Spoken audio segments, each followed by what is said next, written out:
whatever na imong ihatag sa Ginoo, dili na ka magpagolgol sa imong kasing-kasing. Kung dili, malipay ka, Lord, nag-offer ko sa imo ha, with a happy heart. Kaya naman, ang Ginoo mo naglantaw ni anak. Wala maglantaw si sister, wala maglantaw si brother, wala maglantaw si pastor, so kinsa pa kanya ako, dili ang Ginoo naglantaw na, wow, ito kayo ni, tagaan, balos. Kaya kasing-kasing, walay pagulbol.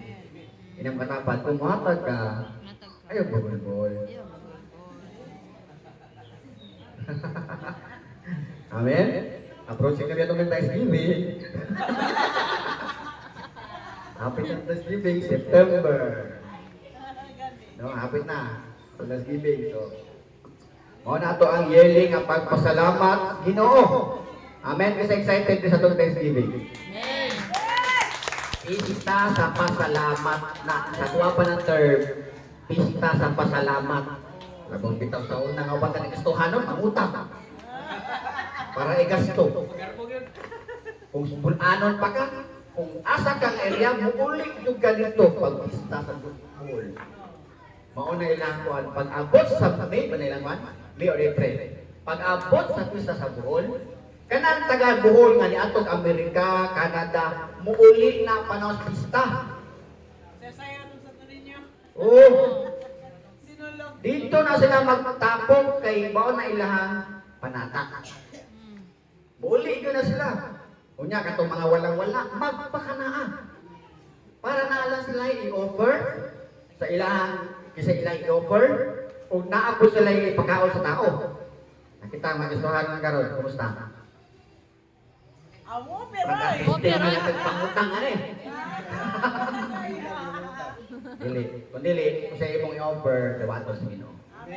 Amen? Atong palakpakan ng Ginoo. Padayon ta. Ingon ang Ginoo ka Moses, nganong nihilak ang mo nako. Dinata mo hilak sa Ginoo sa itaguan ni karon. Amen. Pagko sa ingon sa Ginoo siya, Israelites, ilihan hando. Padayon. Padayon. Amen. Amen? Muna ang ingon diri wala naman Israelites, na naman dito sa Israel. Kita man ang ingan sa Ginoo. Once na mabasa ang Bible, ikaw gisultihan sa Ginoo. Kita gisultihan sa Ginoo. Anong mahilak man mo? Ay na maghilak. Ato ilang Israelites. Padayon ta kay naay blessing sa unahan. Amen. Amen? Na, usay, ang tema, ang mensahe diri, ang ibutangan diri, padayon, anak Ginoo. Anak ba ka sa Ginoo? Amen.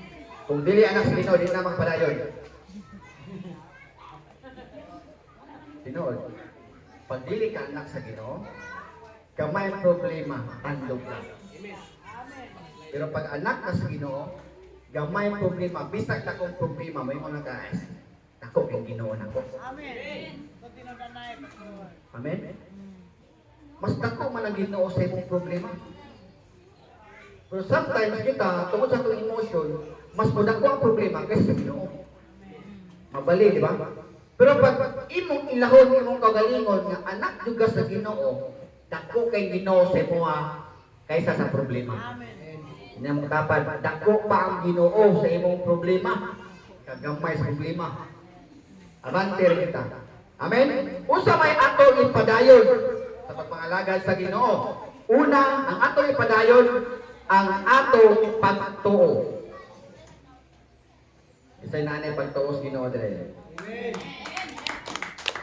Hebrews 11, Hebrewanon 11:6, and without faith, it is impossible to please God.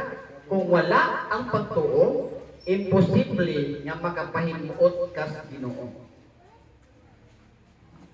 Pasabot ana, dili ang imong kalisod mao'y mga pahimuot sa Ginoo. Lord, naglisod na baya ko, Lord. Way gatas akong bata. Wa mi pagkaon karon, dili na mao'y makapahimuot sa Ginoo.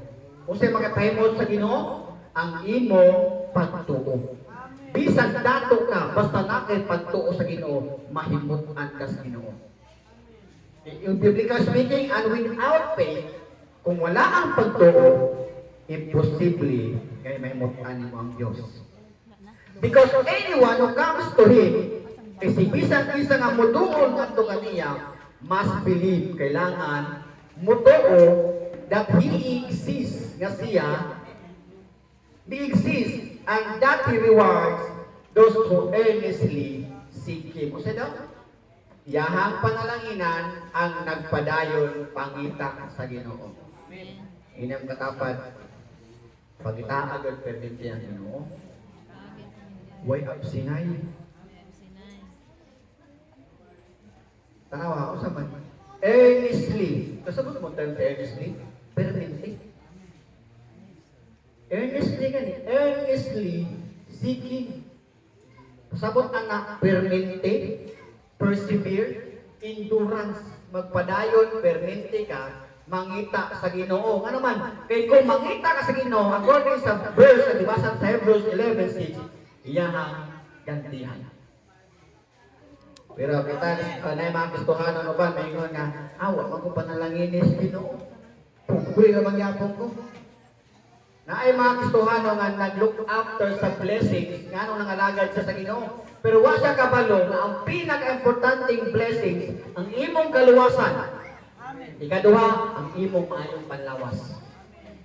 Kung sa mga dato ka, yung nalahan ng sakit. No? Dato lagi ka, pero dollar po imong sakit. Mahurot lagi po imong kwanta sakit. Amen? So, mali kaya mindset nga may imong ka nga, di ko mga lagad sa Ginoo, kaya wala ko na dato. Wa ka ko panalangin kundi ang imong panalangin, imong kaluwasan, imong kabaguhan, that's a blessing from the Lord. O ang imong maayong panlawas. Atong parapakan ng Diyos. Earnestly